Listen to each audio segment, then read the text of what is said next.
action. See, I was waiting for the, like you told me to. I do it like that after. Huh? All right. Welcome back.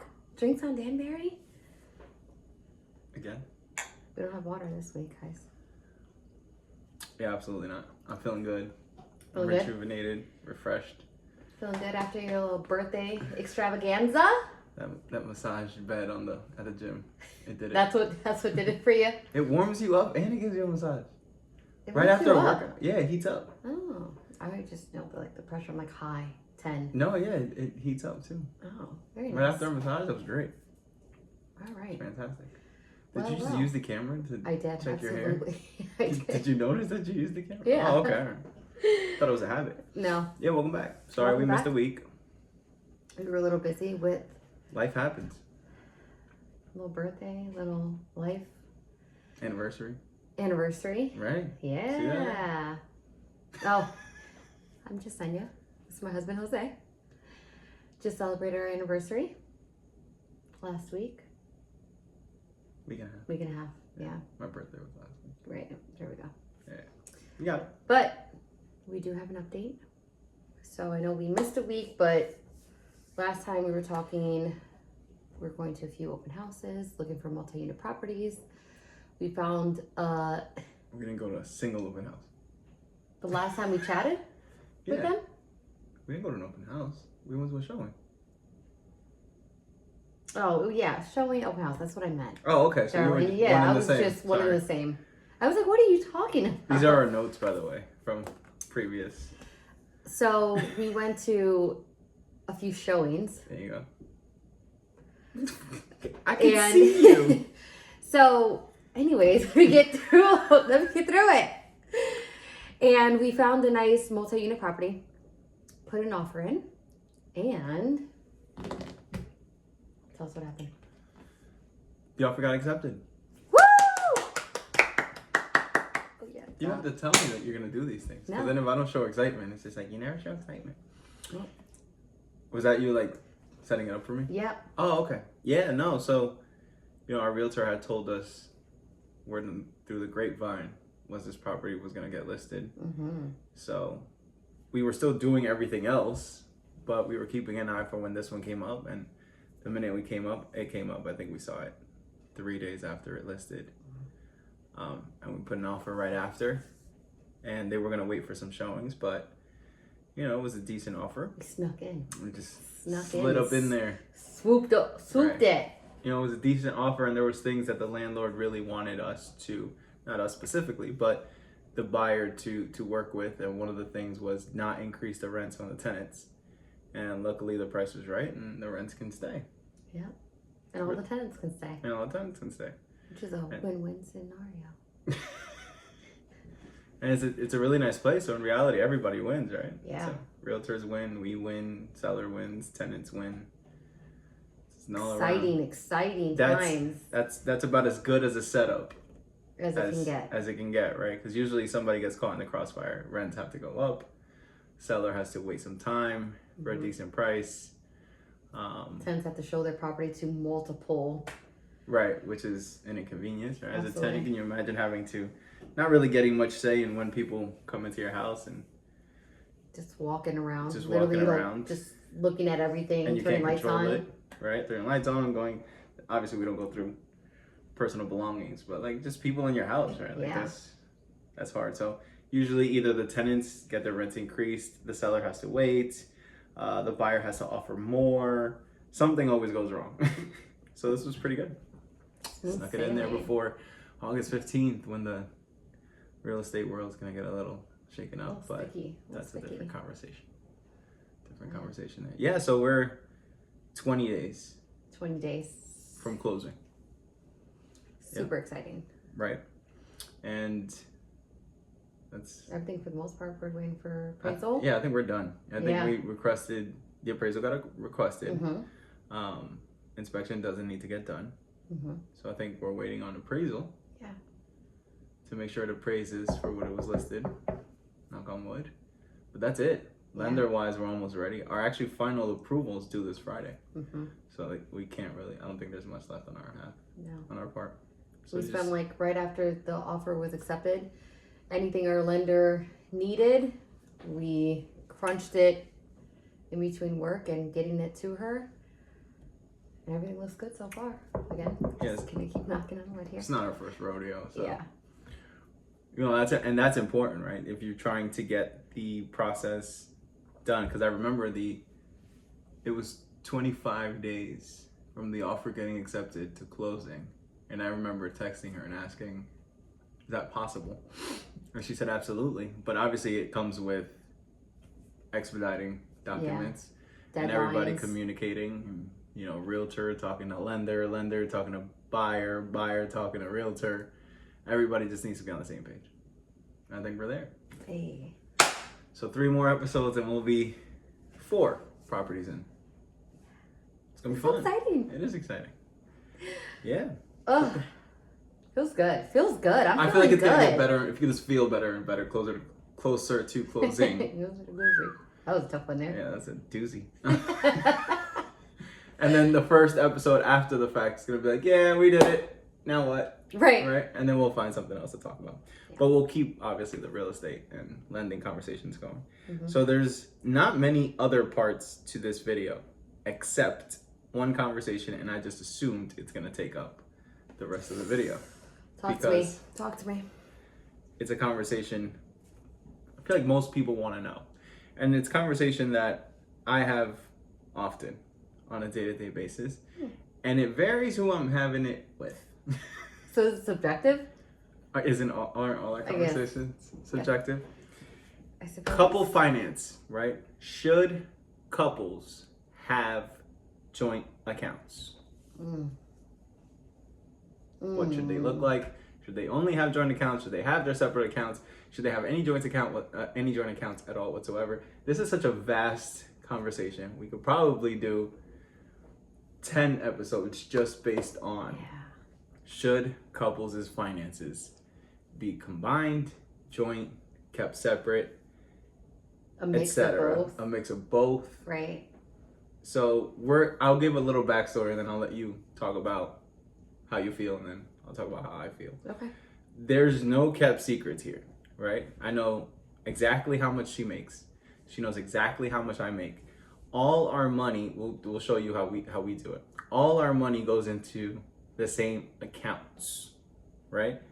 So if our direct deposit gets broken, we know exactly how much goes over there. We know how much exactly goes over here.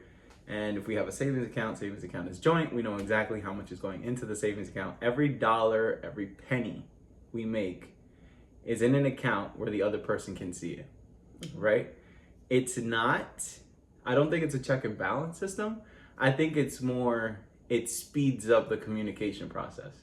So married is going to be different than engaged, which is going to be different than in a relationship, right? In a joint household where we're the only incomes, we choose, it's easier to set our goals up together, right? So if we want to pay off a credit card, we're going to pay the credit card off together. If we're going to buy something, we're going to buy something together. And it's just easier for us, right? So if we know exactly how much money is being made, you can dissect exactly how much money is going where, how much money you're saving, you're investing, you're spending on whatever it is. If we go out and I don't have my wallet, whatever card she's using, I'm either responsible for paying as well, or the money's coming from a joint account. It just makes our life so much easier, right? So that's our backstory. All our accounts are joint. Every single account is joint. Even some credit cards are joint. So we know exactly where the money is, what it's going. Every dollar has a plan. Every dollar has a job, a purpose, and it just makes our life so much easier. It helps us get to where we want to go next. It's just what works for us. Doesn't mean it's going to work for everybody else. So, but it absolutely just makes it easier for us. That's what side I like to put things on a spectrum, right? So if you're on the spectrum of all our finances separate and all our finances are together as a couple, you can't get any more together than our finance. We literally here. I can't really get close to it, but attached at the hip, right? We know exactly how much money each person makes. When I get a call to find out what my quarterly bonus is going to be, she's the next call I make after that. Okay, so we know exactly what we're going to do with all that money, where it's going, where it's coming from. Allocate it. If money needs to be moved, we know exactly where it's getting moved from. Okay, So now that that's out of the way and you guys understand how we do it, Mm-hmm. try not to answer it based on how we do it, because Right. what works for us won't work for them. What works for them might not work for the next couple, and so on and so forth. I'll try to give the best information as possible, trying to keep it subjective and unbiased. So my take on couples with joint accounts. I'm with it, but I'm also with having a sole account. And the reason why, not a sole account like, oh, this is like some crazy secret stash where you're going to buy like a trip from. But like if you put, say, a couple dollars every time you get paid, and I mean like a few bucks, what? Let's just say $25, right? So like an allowance for Right. yourself. Yeah. Okay. But sis, because the reason why I'm with that is because let's just work with $25. Put $25 aside. You don't really need to touch it unless you want to get something for yourself, whether it's, for me, makeup, hair, anything of that nature, coffee, whatever the case is, and I can dabble into that versus our joint account where the money is completely allocated. Majority of the times allocated before it even gets into the account. We know where it's going to go and all that. Also, I think sometimes it's nice to have that separate account. Like again, it's just a very small account. I think it would be nice because then if you want to surprise your significant other with again something small, I'm not saying like a trip or anything, which you can do if that's what you feel fancy. But if I want to get you like let's say a pair of earrings or something like that, if we're trying to pay down this card, granted obviously I would take consideration if there was money in that separate account, should that money be allocated to help pay that, or is the joint account sufficient enough? Then I can use that to get you like a little gift, say for the anniversary. Okay. That's kind of where I stand. So I think like having a very small account separate just for like either something small for yourself, or you can do something small for your significant other, for family, whatever you want to call it. But I huge supporter with joint accounts and full transparency. Should your significant other know that that account exists? Oh, I'm full transparency. Yeah, Okay. absolutely. Should they know how much money is going into that account? Yeah. Per paycheck. I don't see an issue with that at all. Okay. Again, like this isn't money that's being hidden. Right. Okay. Exactly. That's what I was trying to say. Like it's just like super small, like not hidden. It's just like a few bucks that go in there. Literally, maybe every paycheck. Maybe if you have extra cash and you have it accessible, you could just deposit it. It's like kind of like your, what would you call that? Slush fund. Allowance. Or allowance. Petty, like a little petty cash. something like again. Just Okay. something little. Yeah. But I'm still for full transparency. Could you use, hypothetical, could you use a sole-owned credit card to do that? And then just make a payment to the credit card whenever you use it for something? You absolutely could. Okay. I think you absolutely could. The only thing with that, obviously, if somebody has an issue with racking up credit card debt, Yeah. It's sometimes easier if, like, there's only $100 in this account. That's all you're playing with is that $100. Versus this credit card, if it's like $10,000 limit, Right. not that you're gonna rack it up to 10,000, Good point. but you can get a little bit more carried away with it. But oh, it's just $20 here. Then that $20 turns into a $50 here. Then you go to Target and forget about it. That's $200 easily. True, but I feel like, okay, let's say, whatever, pick a credit card, American Express. Mm-hmm. Say you have a sole-owned American Express. Mm-hmm. And that's the card you use as your petty cash. Okay. Whenever you want to buy a gift and you want to surprise the other person, whenever you want to treat yourself, makeup, nails, hair, whatever the case may be, Yeah. that's the card you use instead of using liquid cash. Granted, I like that the liquid cash budgets you more Mm-hmm. than the credit card. I just like the rewards and the safety of a credit card. Right. But again, like I if see that. you're doing it with let's go the credit card route. If you're doing it with a credit card route and then you're making a payment to that card, I know what you use that card for. Mm-hmm. That's your petty cash account. And the payment going to it every month is respectable. $100, $200, $250. That's fine. Right. The minute you see a $500 payment go to that card, Right. now we have a conversation. Now like, it's a what different did you look. use this card for? Yeah. So if the money paying it is coming from a joint account, but I see the liquid cash one, Yeah. because then you're just like, oh, I racked up $100 this month. Right. That's my play money. Mm-hmm. My individual play money Right. versus then my. Because then if you have the joint account, now granted, like we said, it's all allocated where money is going. Obviously, there's room to play with there. Mm-hmm. But say for whatever reason, everything's completely allocated. Mm-hmm. Now I just racked up, let's just say $100 on a credit card. Now I'm gonna be like, hey, honey, you gotta pay this $100. Right, it's gotta come from somewhere else. It has to come from somewhere else, and that's the only reason why I think like the sole, like one account that just has a few bucks in like a slush fund, is easier to maintain versus like the sole owned credit card. Gotcha. Okay. Yeah, that's just my my little thought on it. Yeah, no. So for me, the system we have works absolutely perfectly fine for me. If you choose the liquid cash, hey, this is what I'm going to use for these situations, that's fine. I would prefer the sole owned credit card. Hey, I'm using it for this. You don't see it, right? If it's a gift, and then I'll just pay it in that on a monthly basis, not letting it get to a point where I can't pay it off in 1 month.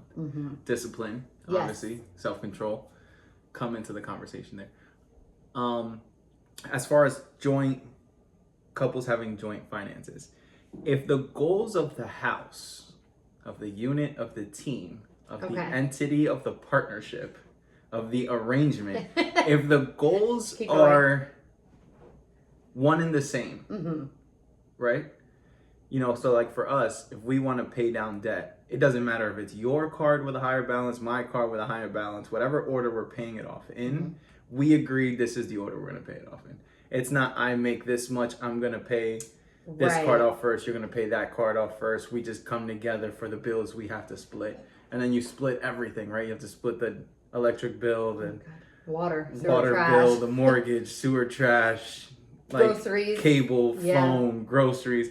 Like that's a lot of work, right? That's a lot of work. And then in a household where say two people make $100,000, is it you make 100, I make 100, I'm working on my own goals, you're working on your own goals, and then that's $200,000 entities trying to accomplish goals, pay off debt, you know, buy a car, buy a house, save 20%, or save 6 months of expenses, whatever the case may be. To me, it's just like the minute you become one unit, one entity, like the goals move so much faster. Oh yeah. Assuming you live below your means, right? So if you make 100, I make 100. Together we make 200. If $200,000 is trying to pay off the debt of a person that previously made 100, you're gonna pay it off that much faster. Absolutely. If a unit of $200,000 is trying to buy a house, you're gonna be able to afford a whole lot more house than $100,000, assuming you do it together. Right. To me, it's just if it all goes into one pool, assuming you're not hiding anything, it's not a control factor. It doesn't even make any sense. Like we know everything that has to get paid together. I was just gonna bring that up because some people may see it like that. Right. But I think it's also if that's the intention of the individual. It's like I want to know every penny that comes in and I want to know every penny that's going out. But that's again, some households may run that way, but I think also some households, like you said, when you're on the same page with where you want to go and the next step you want to take, or whatever that may be, the full transparency just is so much easier, and the communication, you're just on point versus being like, so I'm going to go do this, or I want to do this, versus like, hey, we want to do this together, right? Yeah, no, And then you can prioritize it too. It's easier to prioritize, right? Right. So to us, it's easy because, hey, after this property, we're gonna pay off a little more debt. After we pay off more debt, we're gonna save whatever we feel like we need to save. Or maybe we want to start taking trips and we're gonna pay for it this way instead of paying it that way. Like our goals align, right? We know the order. If it gets to the point where it's just like, hey, we're done with everything we want to do, let's go buy a car. We're gonna agree on the car we're going to buy. Right. Like, I'm not gonna come home with a car. Maybe, I don't know. It depends. I was like, debatable. That might be a That's a debatable driveway when you come home. But anyway, right? It aligns everything up faster. We wouldn't be able to do 75% of the things we've done if we weren't on the same page. Yeah. And not that it's not feasible separately, it's just going to take a whole lot more time. Right. You zoom out and you look at the things we've done in the last 4 years. We did it because we understood that we were going to do it together. We'll pay off this debt together. We're gonna buy this property together. We're gonna get this car together. We're gonna buy that house together. Like it was literally like moving two figures across a board game, and that's how I see it. Right? For the people that choose to do it their own way, these are my finances. If I make $2,000 a paycheck, 1,000 comes into a joint account, 1,000's for me. This just pays the bills. My ask would be, how do you line up your goals, right? Because if you have a dream car, if you want to buy a vacation home, if you want to take a trip or whatever, are you paying for it together? Because then your $1,000 coming in does not have to be what, $1,500 to allocate for the whatever you're doing now. What if something changes? What if you have a kid? Like now, if you have a kid, that 1,000 coming in that was paying all your bills because it was just two people. Right. Now we're gonna have to, diapers and food and supplies and activities. Right. Sports. To me, it's a lot easier to dump it all into one place and then bleed out the little bit for me or for you than it would be to like do it all myself and collectively do it together. I hear hey, have your separate account more often than I hear, hey, dump it all in the same place. I hear that all the time. Fine. And I hear I hear a lot of I have my own account. My partner has their own account. And again, this works for you. Phenomenal. Keep doing it. But then it comes to, okay, when you guys go out, how do you delegate who pays? Who pays, right? If everything's absolutely separate, I know somebody who everything is completely separate.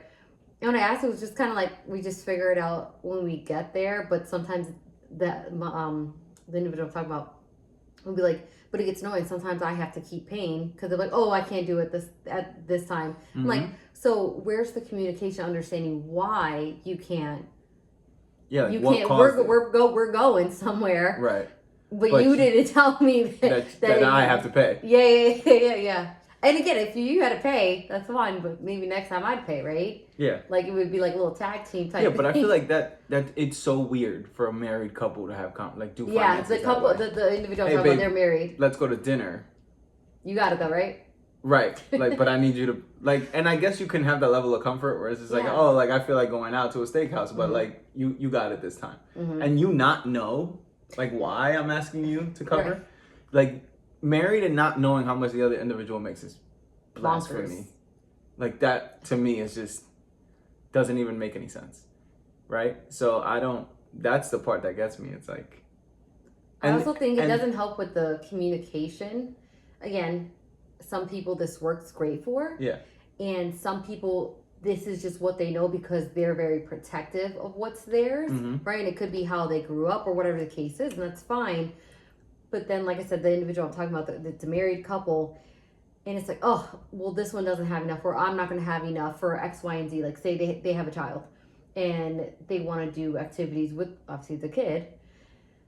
But it's always from this person saying, like, oh, this is such a headache. We have to figure this out, or I don't know what to do. And it's like, do you guys talk about it? Like, I don't want to give the advice, but I'm like, do you guys talk about it? Like, at what point do you guys talk about it? Like, and again, you don't have to be like, so I got a check for $200. Yeah. We would know because we just talk about things like that, and it would just go into the account. Right. But for people who don't, like, do you see them when it's like, hey, I can use this as extra for the child or for us or for like everything is separate with them, like all debt. That's so weird. Everything. Well, I think like what is it, 60, 65, 70% of divorces are based on financial. I think it's 70 now. Some crazy number. Yeah. Finance problems. That's one. Second of all, they make more than I do conversation. Huh? Like, how does that even make any like? They make more than I do, so they should pay. Right. That conversation is the plan, or they should put more in towards this or that, or they should pay every time we go out. Whatever the case may be. Like, if you can't throw the baby out the bathwater. You cannot pick and choose when it's a unit conversation and when it's an individual conversation. If one person makes more than the other, live off the person that makes more's income. Invest the other income. Yeah. Don't do it. It's not I make more, I have more to spend for myself. Yeah. What? It's not working against each other. It's trying to work together. And that's the conversation with married, engaged, and dating. I would argue that up until you're engaged, you probably shouldn't have joint finances. Mm-hmm. Once you're engaged, finances should be at the top of the list of things you talk about before you get married. How are we gonna do it? How much money you make? How much debt you got? Like, what are we working towards? Are we buying a house? Are we blending our income? Are we using yours for that, mine for this? Yeah. But Which account do we keep? Right, which account do we keep? Are you adding you to keep? mine? Are we just opening a joint one and closing everything else out? But I don't anything short of that, and I'll have a conversation where somebody, wife, has all these goals. Hey, I want to do this, this, and this. This is what I want to do. This is how much money I make. Great, here's your plan, right? And then husband comes in. Hey, this is what I want to do. This is how much I got. This is the money I make. Great, here's your plan. And then they'll come together, and it's just like, well, she racks up credit cards. Or they'll have a conversation, and I'll have a conversation. All right, cool. We could pay this off, snowball method, whatever the case may be. And then it's just like, yeah, that's fine. But like, he's an authorized signer on my card, and I'm paying it off, and he's racking up the other end. The only way to create wealth is to separate, I think I said this before, separate the gap between the money that comes in and the money that goes out. The gap in the middle is how you create wealth. There's no other way to do it.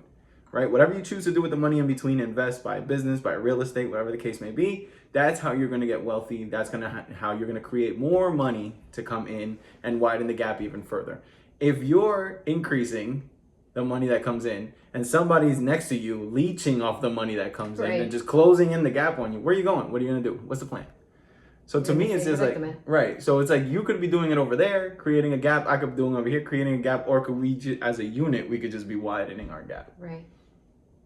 What's the plan? Right. So that's how I look at it. I don't even know how far we're into this video, but I can keep going because it's. I was like, I have a few scenarios that even recently happened. Do we got time? We're at 26, 27. I'll make it quick. It was just one scenario. It threw me for a loop. It was a couple coming in to talk about investments. Wife has pension and 401ks. Husband has pension 401ks, and they have joint investing, right? Okay. Makes sense. They come in. Wife comes in, hands over statements for her 401k. Immediately, he goes, "We're not talking about that today," and just hands her back her statement. And she just was puzzled. Was like, "But I want to change it. Like I want to, what she's investing currently into it with her 401k." And he's like, "No, we're not here for that." And then and literally you could just see she just shut down. Like it was like heartbreaking. And then obviously, and then she didn't even want to, you could tell she didn't want to even just pick a fight or just we'll talk later. So then bringing up, okay, well, now that we went over X, Y, and Z, do you want to visit the conversation about that 401k? No. We'll talk about that later. As she goes to bring up the statement again. And it was just like, because the joint investing and his investings were perfectly fine. It just happened to be that he was the one that was more in control. It was just the fact that I was just like, it's so different. No, that's blasphemy. I can't, because the intention shouldn't be able to treat somebody like you shouldn't be comfortable treating somebody like that in public, especially your significant other. But that's no, I don't. And it's different for us. Just a no. No, we're both in finance. It's different. We have to remember that, right? If you were a doctor or a nurse and you came home, chances are anything health related would probably run through you. Yeah. So it's different because I understand 90% of American households, one person controls the finances. Right. Absolutely. So I can understand why, hey, you have your separate account because they didn't know any better. They weren't taught any better. Right. But I guarantee you, any financial expert you listen to on social media, online, on the internet, will tell you your significant other is the biggest either investment or liability you'll have in your life. Because a lot of millionaires will tell you the person you marry can either speed up the process or slow down the process. If I have a dream, an idea, and every time I have an idea, it ends up being beneficial, and I've given you no reason to not believe in my ideas, but you're constantly pulling down the idea. But one day I'm going to have such a fantastic idea, ingenious idea, and you're going to be like, no, that's not going to work. And I'm going to be like, yeah, you're probably right. And then there goes what could have been, who knows what. Right. So it's different. We have backgrounds in finance. But if you're taking that into perspective, if you're taking that into perspective that we both have backgrounds in finance and this works for us, and we're not saying don't have your individual account. We're just saying make sure the other person knows about those individual accounts and align your goals together and pool your money together and speed up paying off debt and investing together, The rest is essentially really up to you. Them, not you. Them. The rest is really up to you. But those are align your goals, pool your finances, maybe keep a baby petty cash account. Yeah. And do everything as a collective unit. The more transparency, the more honesty, the better. The smoother it's gonna go. 100%. Less conversations you have to have. Absolutely. And we still sit and talk about our finances, but it'll take us 20 minutes. It might take somebody who doesn't pool it hours. Yeah. Right? So that's all we got. If you want to ask a question or make a comment, concern, put it underneath. We'll figure out something else to talk about. But again, I could talk about this one all day. All day. I have more situations I could bring up. But Oh, we good. could do like a part 2 to this. Yeah. Because it's so like I don't want anybody who doesn't have joint finance to feel like, oh, we gotta join our finance. Like, no, I'm not saying or that. no, we don't have to. It works for us, and it does great. Like, let us Cheers. know. Yeah, but like, let us know how it works out. When do you guys discuss it at all, or when do you guys discuss it? If you discuss it. Yeah. Yeah, we'll talk about this again next week. Because if you have more situations, I would love to hear. Because that one's just. Yeah. Yeah. Your investments are less important than mine. Right. What? Sorry, I'm sorry. I get passionate talking. I was about gonna say it's a little passionate here. My bad. It's cool.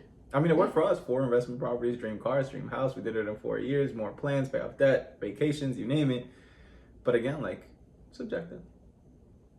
Works for us, doesn't work for everybody. Catch you next week. We'll be here. You'll be here. I'll be here. I'll be You here. I'll be here. Make me another Cut. good drink. Do we have more? Yeah, we'll figure it out. Careful.